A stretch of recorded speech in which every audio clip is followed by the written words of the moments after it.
Narito na ang nagbabagang resulta ng 2 PM draw. Araw ng Sabado, February 17, 2024. Para sa 2D Lotto, 3 in exact order.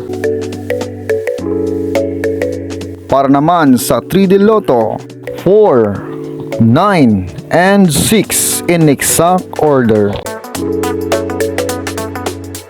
Congratulations sa mga nanalo. Huwag kalimutang mag-subscribe at mag-like para updated kayo sa mga susunod na draw.